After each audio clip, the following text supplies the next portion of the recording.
hatimu. Rinduan kami Tuhan, tinggal dalam hadirat-Mu ya Tuhan. Haleluya.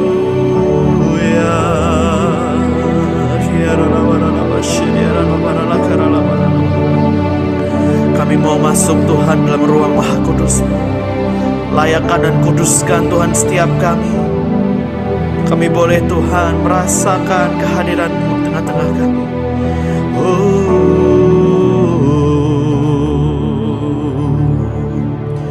Ku masuk ruang Maha Kudus dengan darah anak domba. Ku masuk dengan hati tulus, menyembah yang Maha Kuasa. Mari pujikan lagu ini bersama-sama. Ku masuk ruang, ku masuk ruang Maha Kudus dengan darah anak domba.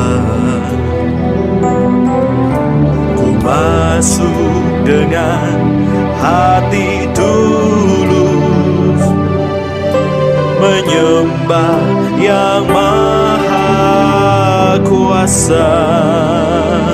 Ku menyembah-Mu,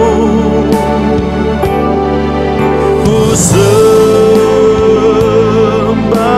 Mari naikkan penyembahan kita.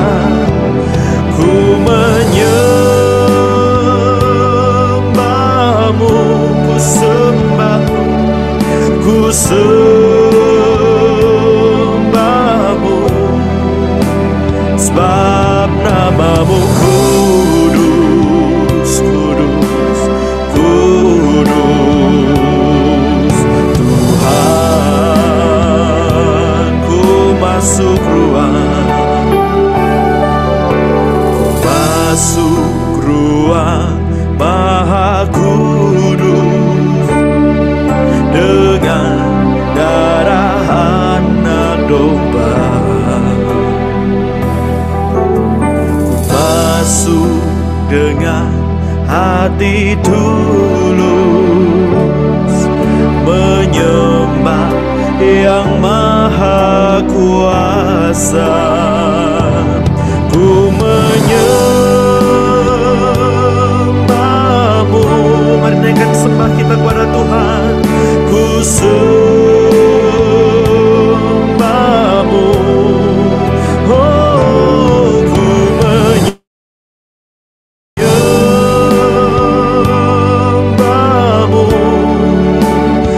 Sembah, ku sembah-Mu, ku menyembah-Mu Tuhan, ku menyembah-Mu. Segala pujian hanya bagi-Mu. Ku sembah-Mu, ku menyembah-Mu.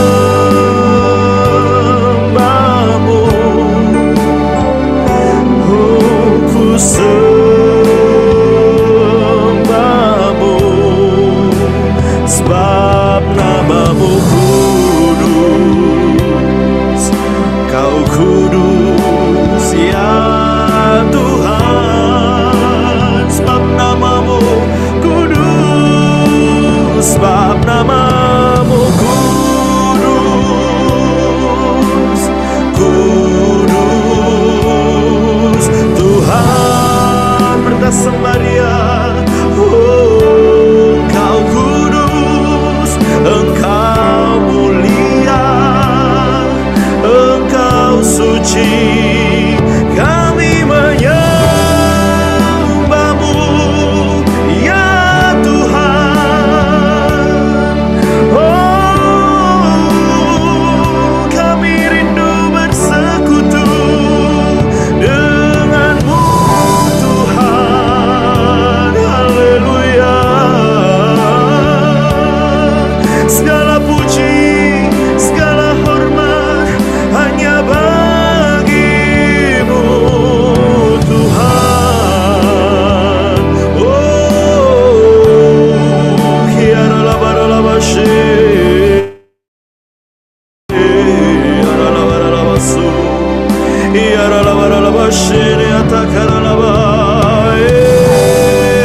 Elohim Adonai Sebaot Jehovah Shalom.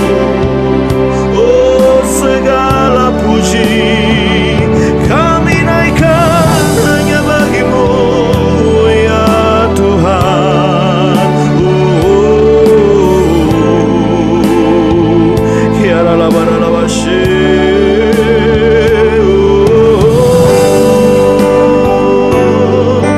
Kuduslah Tuhan Allah semesta alam. Kudus, kuduslah, oh kuduslah Tuhan. Surga bumi menyembah. Kudus, kudus, kuduslah, kuduslah Tuhan Allah semesta alam. Oh kudus, kuduslah, kuduslah Tuhan. Surga bumi menyembah. Kami mau datang Tuhan dalam hadirat-Mu. Ku datang Tuhan dalam hadirat-Mu, berhiaskan kekudusan. Seluruh surga sujud menyembah-Mu. Ku tersungkur dan berseru, ku datang ya Tuhan. Ku datang Tuhan dalam hadirat-Mu, berhiaskan kekudusan. Oh, seluruh surga sujud menyembah-Mu. Ku tersungkur dan berseru, kudus, kuduslah, kuduslah Tuhan Allah semesta alam. Kudus, kuduslah, oh kuduslah Tuhan. Surga bumi menyembah. Serukan kudus, kudus, kuduslah. Hanya Kau Tuhan yang layak dipuji. Allah semesta alam. Oh kudus, kuduslah, oh kuduslah Tuhan. Surga bumi menyembah. Surga bumi menyembah. Oh, surga bumi menyembah. Oh, surga bumi menyembah ya Tuhan. Oh, terpujilah Engkau ya Tuhan. Oh, kami datang Tuhan, layakkan kami Tuhan dalam hadirat-Mu.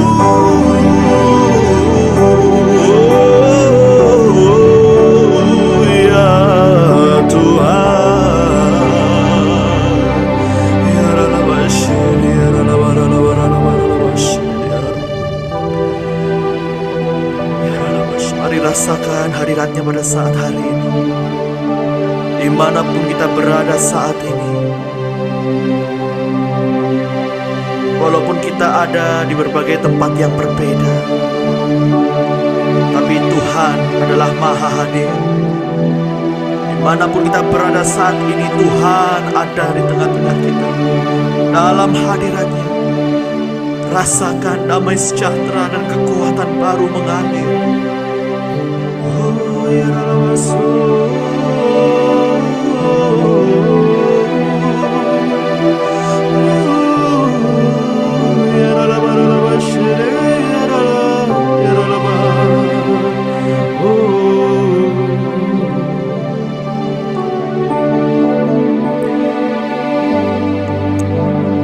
hanya Kau yang layak disembah, hanya Kau Tuhan yang layak dipuji.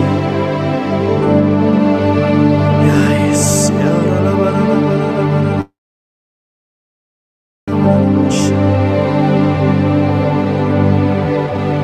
besar dan ajaiblah karya-Mu,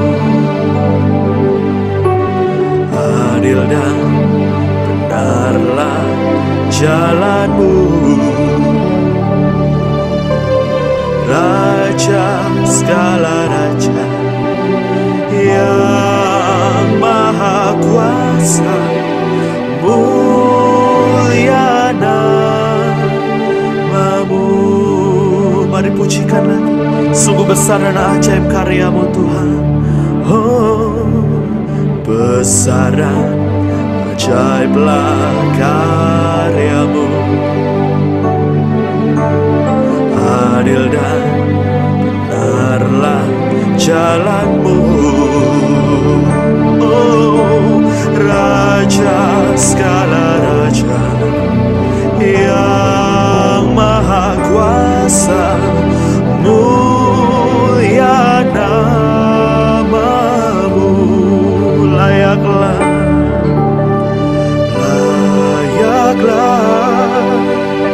segala bangsa sujud kepadamu,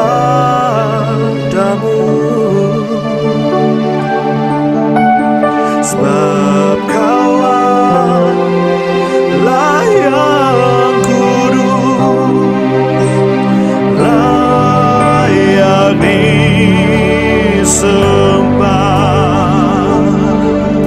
Besar dan ajaib karya-Mu, besar dan ajaiblah karya-Mu, adil dan benarlah jalan-Mu, Raja segala raja yang maha kuasa, mulia nama-Mu.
Shalom semuanya, haleluya, dahsyat. Hari ini kita mau belajar tentang firman Tuhan, tentang kembali kepada kasih mula-mula. Saya buka dulu di dalam firman Tuhan yang diambil dari kitab Wahyu. Di dalam kitab Wahyu, ayat 2-5, dikatakan begini, aku tahu segala pekerjaanmu, baik jerih payahmu maupun ketekunanmu. Aku tahu bahwa engkau tidak dapat sabar terhadap orang-orang jahat, bahwa engkau telah mencobai mereka yang menyebut dirinya rasul. Tetapi yang sebenarnya tidak demikian, bahwa engkau telah mendapati mereka pendusta. Dan engkau tetap sabar dan menderita oleh karena namaku, dan engkau tidak mengenal lelah. Namun demikian, aku mencela engkau karena engkau telah meninggalkan kasihmu yang semula. Dan sebab itu, ingatlah betapa dalamnya engkau telah jatuh. Bertobatlah dan lakukan lagi apa yang semula engkau lakukan. Jika tidak demikian, aku akan datang kepadamu dan aku akan mengambil kaki dianmu dari tempatnya jika engkau tidak bertobat. Nah, kita sudah mendengarnya dari Pastor Yongki juga yang telah mengajarkan tentang bagaimana tentang jemaat di Efesus yang dikatakan mereka ini luar biasa di dalam pekerjaan, di dalam pelayanannya, sampai dikatakan Tuhan berkata, aku mengetahui jerih payahmu, ketekunanmu. Aku tahu engkau tidak sabar dengan orang-orang jahat. Engkau telah mencobai mereka yang menyebut dirinya rasul. Jadi mereka itu mengerti mana orang-orang yang menyebut rasul, tetapi mereka bukan rasul.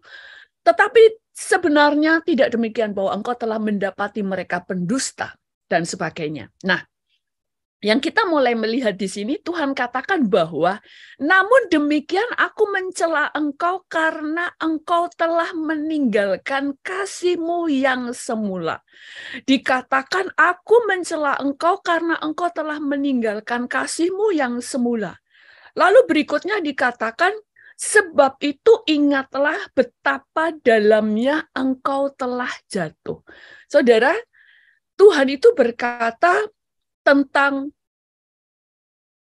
kasih yang semula, dikatakan bahwa kamu telah kehilangan kasihmu yang mula-mula.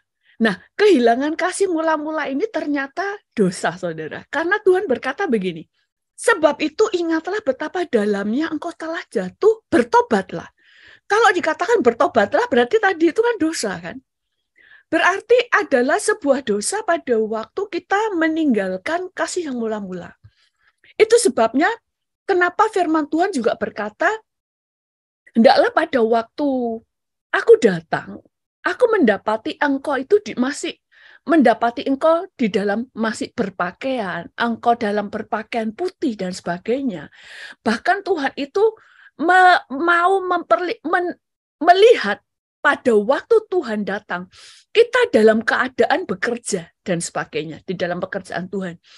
Jadi Tuhan itu tidak suka kalau kita tuh tidak memiliki lagi kasih yang mula-mula, makanya dikatakan kamu dalam, jatuhnya itu dalam. Enggak cuma kamu telah jatuh, tetapi dikatakan betapa dalamnya engkau telah jatuh. Karena pada waktu kita mengalami kasih yang mula-mula telah hilang, itu hal yang sangat berbahaya. Nah, saya mau sampaikan begini. Saya pernah sampaikan kan, waktu itu Tuhan kasih saya rema tentang, karena ada yang bertanya, apa sih yang paling Tuhan suka, ya kan? Karena orang ini yang bertanya kepengen banget menyukakan hati Tuhan.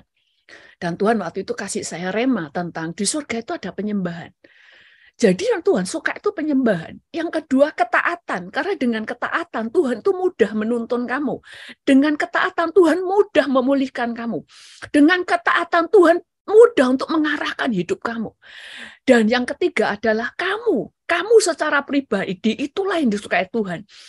Persekutuan kita dengan Tuhan adalah hal yang sangat dinantikan Tuhan. Karena Tuhan itu selalu ingin bertemu dengan kita. Yang paling Tuhan nantikan adalah saat teduh kita bersama Tuhan. Karena itu adalah sebuah keintiman. Hanya Tuhan dan kita. Orang tua saya yang di Indonesia, ya ibu saya kalau saya telepon itu mesti nangis. Karena apa? Dia tuh kepengennya bisa saya ada di sana. Kalau dia masak pepes, ibu saya itu sukanya pepes dulu ya, pepes ikan di Indonesia itu. Jadi ibu saya setiap kali masak pepes, pasti nangis ingat saya. Karena dia masak, tapi ada satu anaknya yang tidak bisa makan pepes buatan dia.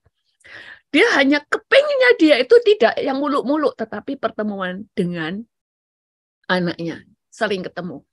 Demikian juga dengan Tuhan. Karena dikatakan Tuhan itu Bapa, dia juga kekasih, dan dikatakan dia itu sangat mengasihi hidup kita.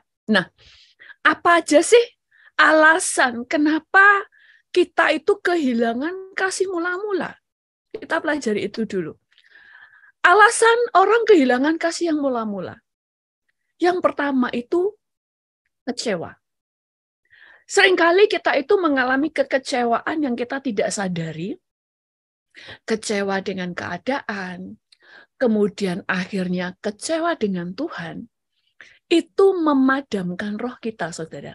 Itu memadamkan semangat kita. Makanya firman Tuhan berkata begini, hati yang gembira adalah obat yang manjur, tetapi semangat yang patah mengeringkan tulang. Orang yang bersemangat dapat menanggung penderitaannya, tetapi siapa yang memulihkan semangat yang patah? Jadi, kekecewaan itu kita tanpa sadari, itu menggerogoti. Makanya iblis itu paling suka membuat keadaan mengecewakan supaya kita menjadi kecewa. Puncaknya menjadi kecewa dengan Tuhan. Salah satu contoh, ada seorang misionaris ya, dari Amerika. Makanya bangsa ini adalah bangsa yang diberkati Tuhan, karena bangsa ini adalah bangsa yang mengirimkan para misionaris, saudara itu, dan mereka banyak mati di bangsa-bangsa untuk memberitakan Injil di bangsa-bangsa yang belum menerima Injil pada waktu itu ya. Kalau sekarang katanya Cina yang banyak mengirimkan misionaris ke bangsa-bangsa. Jadi orang ini kemudian dia berada di Afrika. Mungkin Bapak Ibu pernah mendengar kesaksian ini. Dia di Afrika, dia memberitakan Injil, tetapi baru mau memasuk kampung itu ditolak karena mereka berkata kalau ada orang kulit putih masuk ke kampung mereka, maka dewa-dewa mereka akan murka.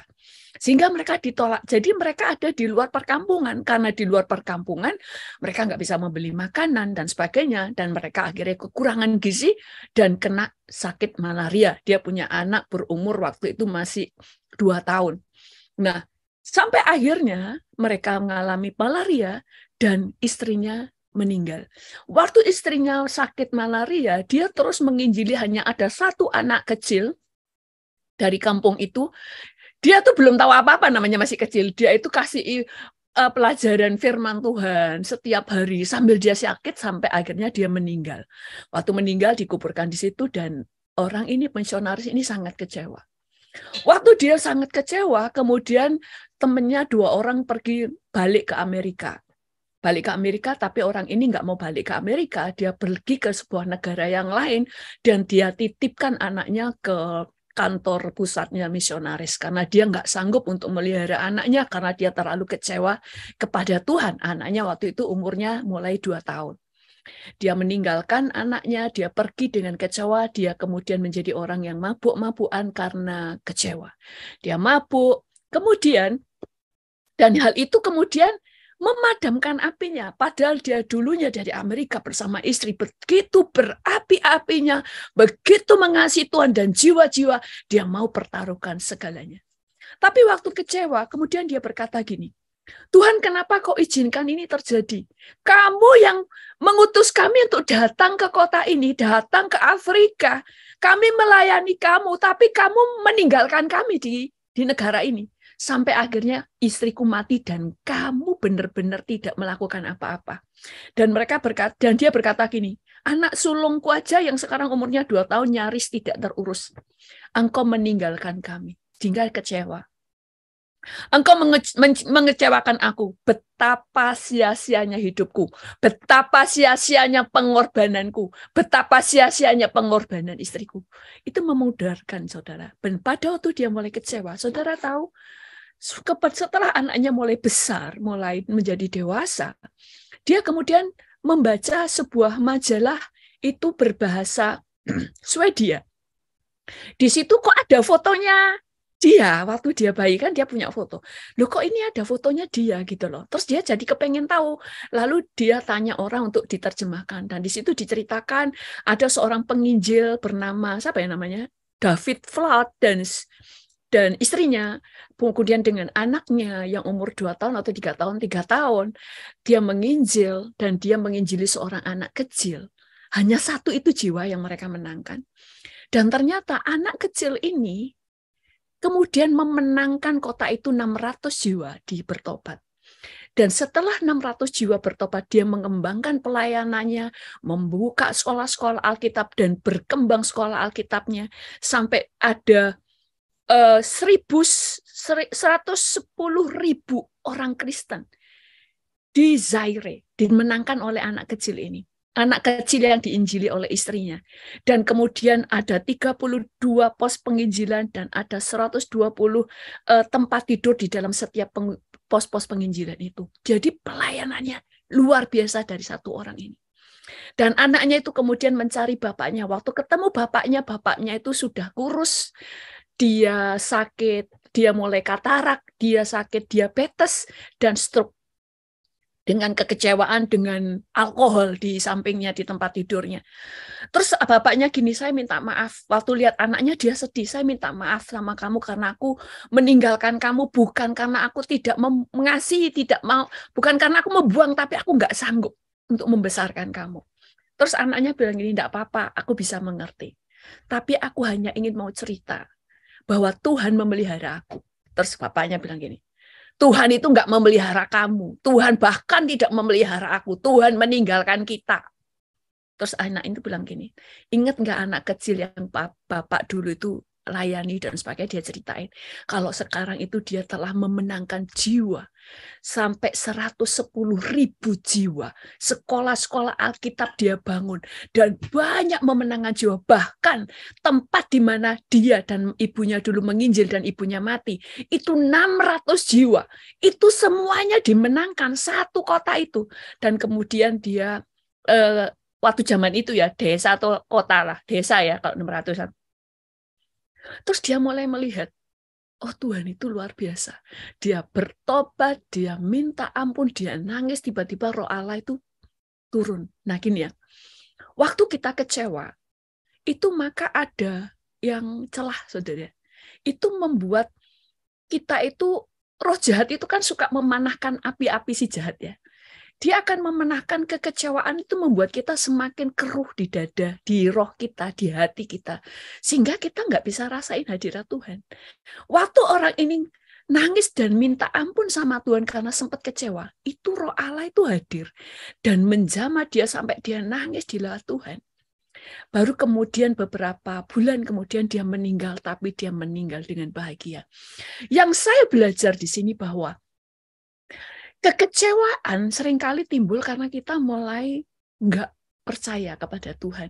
Kekecewaan, mulai tidak percaya, mulai kecewa kepada Tuhan, itu membuat segala sesuatu yang ilahi, itu kita tertutup dengan apa yang Tuhan mau kerjakan dalam hidup kita. Dia tidak bisa merasakan hadirat Tuhan sehingga dia kemudian tambah jauh dari Tuhan, dia menolak Tuhan. Tapi begitu dia minta pengampunan, dia akui. Sampai dia katakan, Tuhan ampuni aku sempat tidak percaya dan aku kecewa kepadamu. Dia akui. Lalu roh Allah mulai menjamah dia. Sampai anaknya berkata, di ruangan itu benar-benar roh Allah itu hadir. Dia bisa rasain. Bapaknya nangis, dia bertobat. Dan bersyukurnya dia meninggal dalam keadaan dia sudah menjadi percaya, dia sangat bersukacita sehingga dia meninggal dengan tenang. Betapa bahayanya tentang kecewa. Makanya Alkitab berkata, jagalah hatimu dengan segala kewaspadaan. Iblis itu seringkali memakai keadaan dan memakai manusia. Memang kita kan sering diajar ya. Peperangan kita bukan melawan darah dan daging, tetapi melawan roh-roh jahat, penghulu-penghulu di udara dan sebagainya. Betul? Itu betul. Tetapi seringkali karena kita fokusnya kepada roh-roh jahat, kita nggak waspada dengan manusia yang akan dipakai iblis untuk membuat kita kecewa. Bukan kita menyerang mereka, tapi kita waspada. Seringkali cuma peperangan dengan roh-roh jahat. Tetapi waktu ada orang menyinggung perasaan kita, kita langsung tersinggung, kita langsung makan mentah-mentah. Padahal kita harus tahu bahwa iblis sedang memakai orang itu membuat kamu kecewa. Makanya jaga hatimu, berespon benar. Karena kekecewaan itu membuat hati kita menjadi keruh. Mungkin Bapak Ibu nggak percaya, waktu itu saya itu dapat penglihatannya, kalau orang itu ngomong, itu ada orang ya, penggosip dia. Itu dia membawa awan gelap, saudara. Di kepalanya itu ada awan gelap. Di awan gelap. Waktu dia ngomong menggosip, atau ngomong yang mengecewakan, atau ngomong perkataan-perkataan yang menyakitkan, itu awan gelap itu ke sana. Dan waktu kita mulai mendengarkan dan merespon menjadi kecewa, waktu kita respon kita salah, itu tiba-tiba awan gelap itu mulai masuk di hati kita, tipis pertama. Terus kita mulai emosi, awan gelap itu semakin menguasai. Makanya kita katakan hatinya menjadi keruh, hatinya jadi gelap. Dia mata gelap, ya kan? Karena itu menggelapkan, menjadi kecewa. Itu sebabnya kalau kita sering merasakan hadirat Tuhan, waktu kita mulai marah dan kecewa, pasti kerasa perbedaannya. Damai sejahtera itu mulai hilang. Dan kalau damai sejahtera itu terus-menerus kita biarkan hilang, maka kasih mula-mula mulai padam. Orang yang kecewa itu selalu akan menjauh. Makanya ada yang berkata begini, orang kalau marah, kenapa itu marah itu sama suami, istri pun itu bisa teriak-teriak padahal dekat. Tapi kalau jatuh cinta, itu ngomong itu kayak langsung bisik-bisik dekat. Kenapa? Karena begitu mulai marah, hati orang itu menjadi jauh. Makanya perlu teriak, perlu ngotot untuk ngomong, untuk marah, untuk maki. Tapi kalau jatuh cinta, itu tiba-tiba hati ini jadi dekat. Waktu kita mulai kecewa kepada Tuhan, ada yang hilang, ada yang putus, ada yang jauh di hati kita. Makanya kasih mula-mulanya mulai padam. Kalau sudah mulai padam, itu mulai kita itu bisa cek kita itu sebenarnya mulai jauh dari Tuhan. Itu adalah kondisi yang berbahaya. Kemudian tentang kecewa tadi ya. Yang kedua, apa sih yang menyebabkan kita itu kehilangan kasih yang mula-mula? Yang kedua, lelah. Lelah, saya jelasin dulu ya. Atau saya baca dulu di ayatnya. Perhatikanlah, Tuhan telah memberikan Sabat itu kepadamu. Itulah sebabnya pada hari ke-6 Ia memberikan kepadamu roti untuk 2 hari. Tinggallah kamu di tempatmu masing-masing. Seorang pun tidak boleh keluar dari tempatnya pada hari yang ke-7. Itu. Lalu beristirahatlah bangsa itu pada hari yang ke-7. Saudara, Tuhanlah yang menciptakan hari Sabat. Hari Sabat itu tidak diciptakan hanya supaya kamu beribadah kepada Tuhan, tapi supaya kamu beristirahat.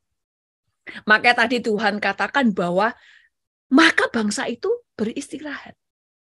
Tuhan sendiri memberikan contoh 6 hari dia menciptakan alam semesta dunia ini, tapi hari yang ke-7 dia beristirahat dan memberkati. Kenapa? Kita harus ingat, kita ini terdiri dari roh, jiwa, dan tubuh. Bahkan hamba Tuhan atau penginjil hebat sekalipun, dia pelayanannya dahsyat, dia bisa pada suatu saat mengalami kelelahan rohani atau burnout. Dia mengalami kelelahan rohani, dan itu akan tanpa sadar setelah lelah, mengalami kejenuhan, dia kasih mula-mula mulai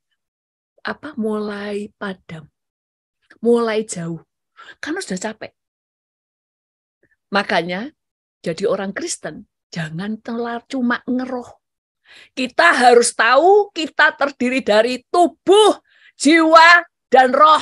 Ketiga-tiganya harus dipelihara.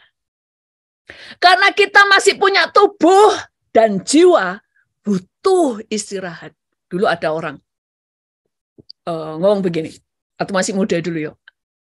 Dia bilangin, anak lah, bukan orang belum menikah sih, bukan orang tua ya, masih orang-orang anak muda lah. Dia bilang gini, kita itu harus bekerja, kita harus sungguh-sungguh sama Tuhan, kita harus bekerja untuk pelayanan itu sungguh-sungguh, bekerja keras.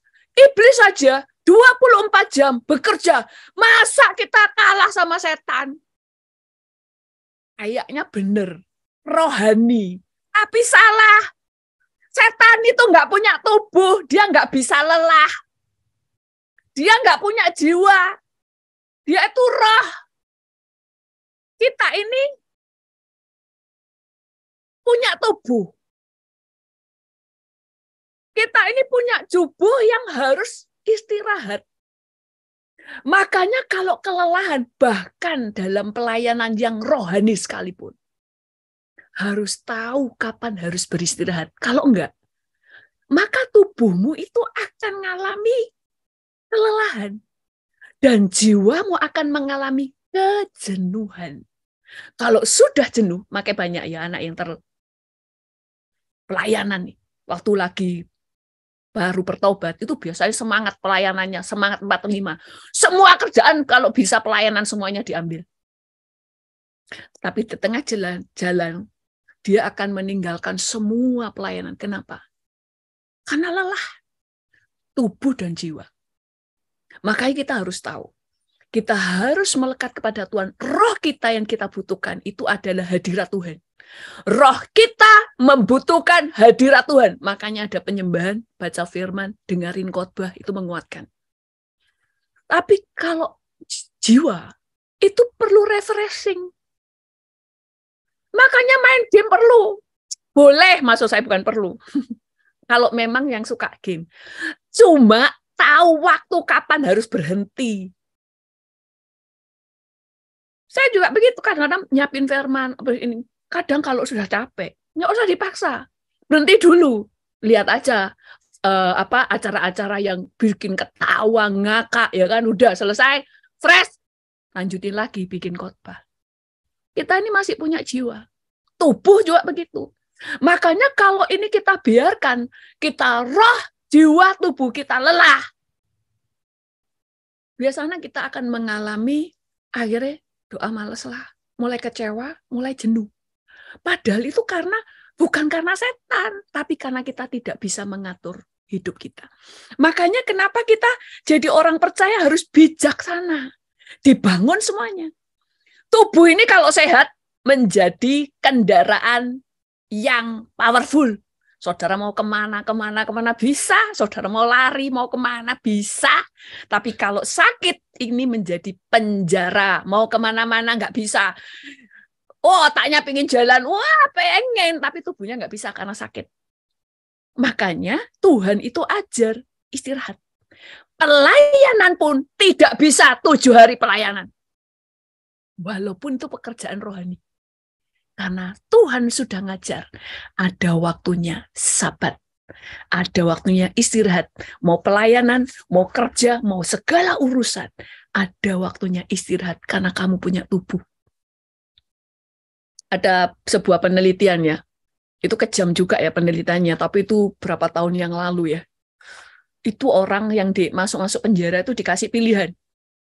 Dia dikasih waktu berapa hari, itu dikasih obat supaya nggak tidur.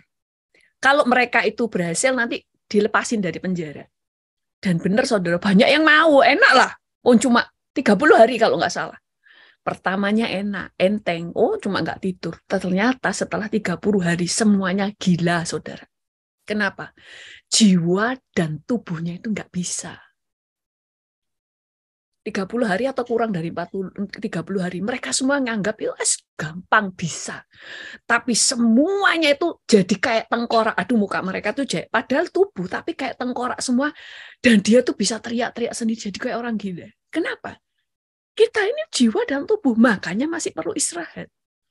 Karena kalau kita nggak pelihara hal-hal yang lain, itu akan menghancurkan yang lain.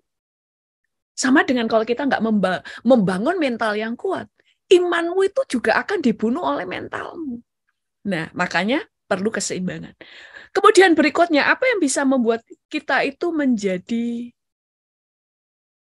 kehilangan kasih yang mula-mula?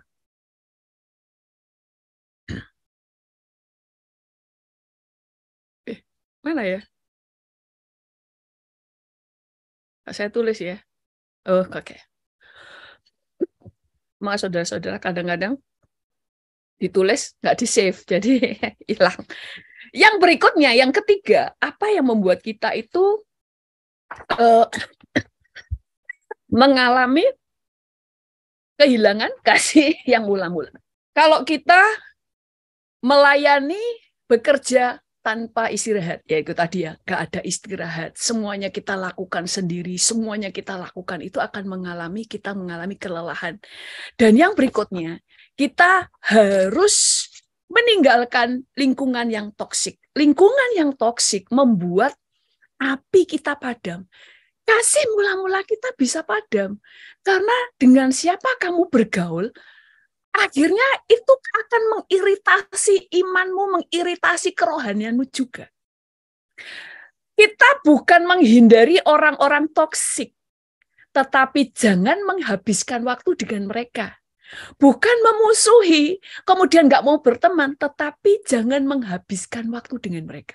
Saudara saya, begitu banyak hal yang saya kerjakan dengan untuk Tuhan, saya pelayanan, ya ketemu dengan orang-orang, kemudian paling beberapa kali makan, tetapi jarang itu sampai kongko-kongko menghabiskan waktu sama orang-orang itu.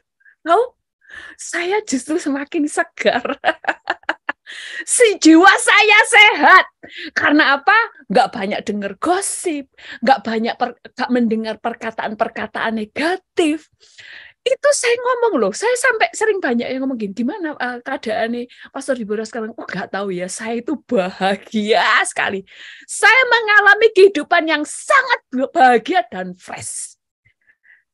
Setelah mulai memprioritaskan antara membangun hidup saya, meraih visi yang saya kejar, dan Tuhan. Itu membuat fresh, saudara. Nggak banyak dengar tentang gosip A, gosip B. Bahkan mungkin ya ada yang ngomongin saya sekalipun, enak sekali kalau kita nggak dengar. Enak, saudara, kita nggak kena racun. Makanya ada tulisan gini tuh bener. Saya semakin lama hidup, saya semakin menyadari kenapa Nuh itu hanya memasukkan binatang, bukan manusia di baterainya. Kenapa? Tenang otaknya. Kita ini punya jiwa. Jadi kita sudah harus tahu pergaulan dengan siapa kita menghabiskan waktu, dengan siapa yang kita cuma berhai-hai tapi tidak menghabiskan waktu. Karena hal-hal yang negatif itu akan mengecewakan hati kita menjadi keruh, akhirnya hubungan dengan Tuhan juga rusak.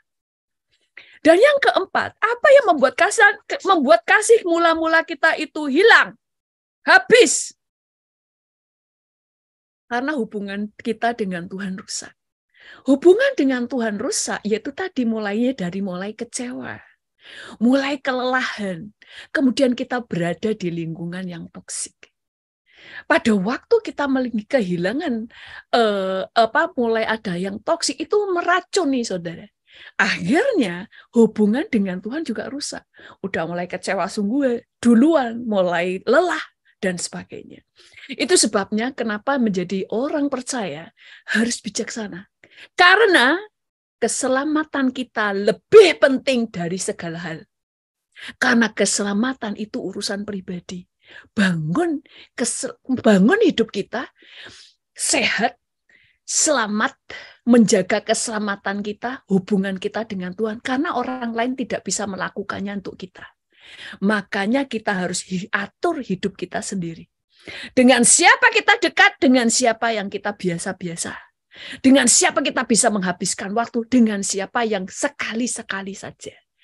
Karena sekali lagi, keselamatan kita lebih penting dari banyak hal. Saudara bisa nginjili banyak orang, tapi keselamatanmu tetap lebih penting. Saudara bisa melayani banyak hal, tetapi jiwa dan rohmu jauh lebih penting. Makanya harus tahu prioritas Tuhan hidupmu. Kalau kamu sendiri sukacita dan saudara sendiri kuat, saudara bisa menguatkan banyak orang. Amin. Mari kita berdoa. Kami bersyukur kepadamu Tuhan, Kau luar biasa. Tuhan tolong kepada kami Tuhan supaya kami tetap Tuhan punya cinta mula-mula kepada Engkau. Tuhan, kami tidak bisa Tuhan Yesus untuk tetap setia sampai garis akhir tanpa pertolongan-Mu. Itu sebabnya kami memberikan Engkau hak penuh untuk memegang hidup kami, mengendalikan hidup kami, dan memegang hati kami. Sehingga sampai garis akhir kami tetap menyala dan mengasihi Engkau dan terus berkobar-kobar seperti pada waktu kami mengalami cinta mula-mula. Terpujilah nama-Mu Tuhan di dalam nama Tuhan Yesus. Haleluya. Amin. Selama kau beserta